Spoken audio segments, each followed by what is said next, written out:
Hi there.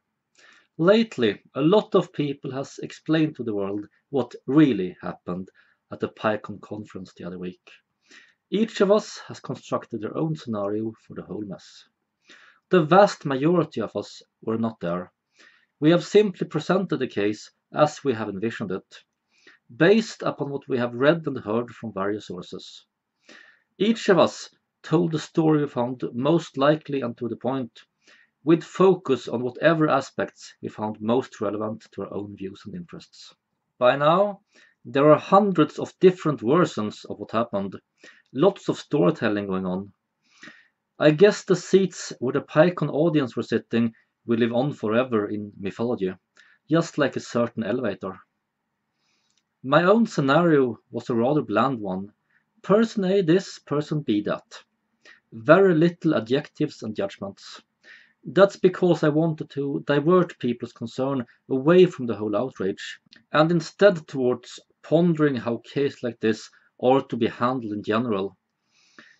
I find that more productive than whether or not anyone involved in this particular case deserves to be called heroic or evil or mentally disturbed, or any of the many things that everyone involved in this instance have been publicly called over these last few days. Today, I'm going to bring up two other scenarios. I'm picking the one told by TJ Kirk and PZ Myers, also known as The Amazing Atheist and Feringula, respectively. You'll find the links below. Two very different stories, both being about a woman complaining about a joke between two men. In the story told by TJ Kirk, the woman who complained had all kinds of hostile intent. In sharp contrast to her vileness, the guys who made a joke about dongles most certainly didn't mean any harm whatsoever. In the story told by PZ Myers, the woman who complained had only the best intentions. The guy who joked about dongles was not outright evil, not like his adversary in the Kirk version of the story. However, in the Myers version, he and his friend are still the bad guy side of the story.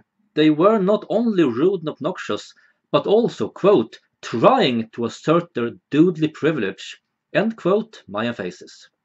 In other words, Myers described the two guys as actively and deliberately taking hostile action towards the women of the conference, although he does so in a much softer and much more reasonable words than what I have seen from any of the guys who instead paint the woman as being the villain.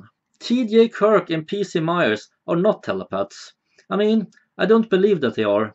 More importantly, I don't believe that they mistake themselves for having such superpowers. And I don't believe that they are trying to trick anyone else into believing that they do. No, these men are not truly claiming to be able to read the minds of the man who made the joke and the woman who complained. Instead, they are simply telling a story expressing how they view the situation, their view as outsiders, who, as far as I know, did not attend the conference, much less witness the incident in person. Each version has a key story element that the other version leaves out completely. In the Myers story, the guy told his sexualized joke not only loudly enough to be obnoxious in itself, but also perfectly timed to be hurtful. The Kirk story leaves out the timing, focusing on the joke being sexualized. Kirk makes a big deal about the woman having made her own sexualized joke in the past. Kirk does present the case as being an issue of women allowing themselves to make sexualized joke, but not allowing men the same amusement. The Myers story, however, does not focus this part of the story on the joker being a man. Instead, it focuses on the joker being a man who rather loudly tells a sexualized joke during a presentation about women coders. Timing does affect the connotations a lot. This detail is not included in the Kirk story, letting the joker off the hook for a detail that looks quite bad on him. On the other hand, the Myers story has it that the complainer tweeted the joker's picture to the organizers. This description makes it look like a private message.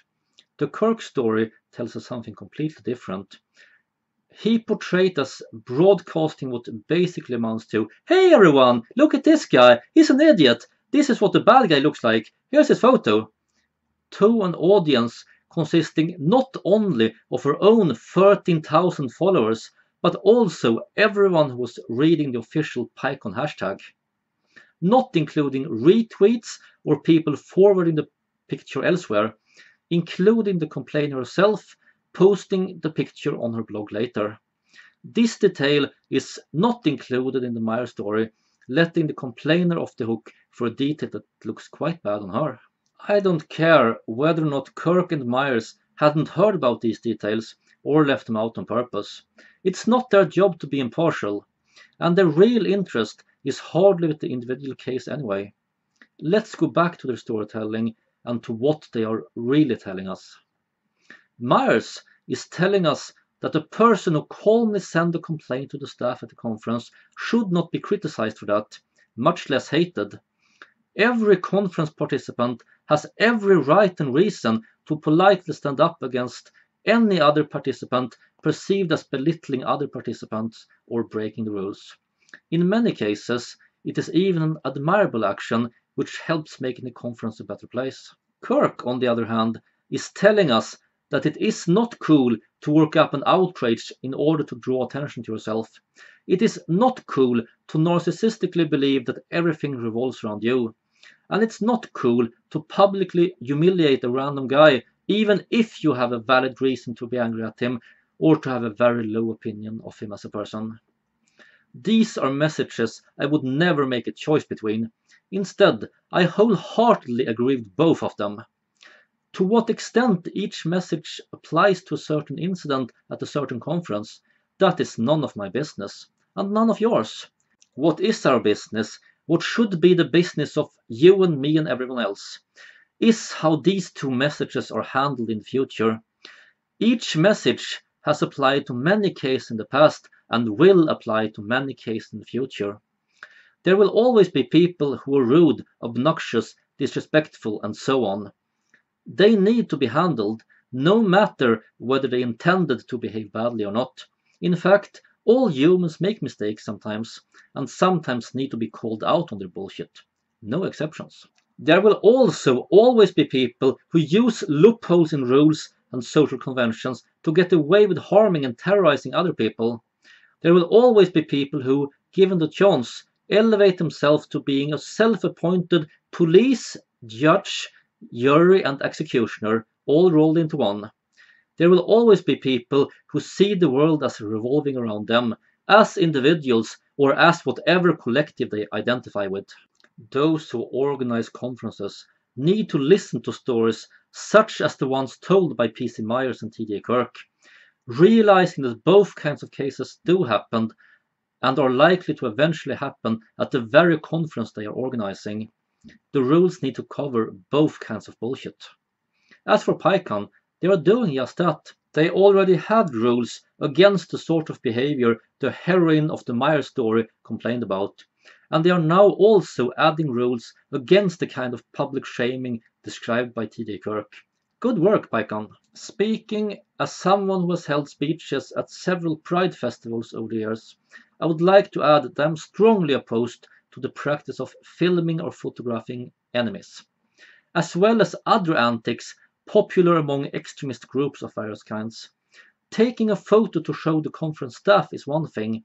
Taking a photo to broadcast for public shaming is something completely different.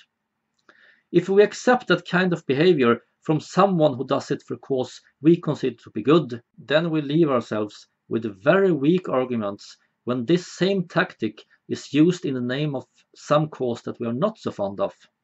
In the case of Pride festivals, this tactic of using the smartphone camera as a weapon is most notably used by neo-Nazis, Christian fundamentalists, and other kinds of right-wing extremist groups. Normalizing such behavior would be good for those groups, and bad for everyone who want to enjoy the actual conference or festival rather than the circus or battlefield some would have it turn into. That's all I have to say for now. Live long and prosper.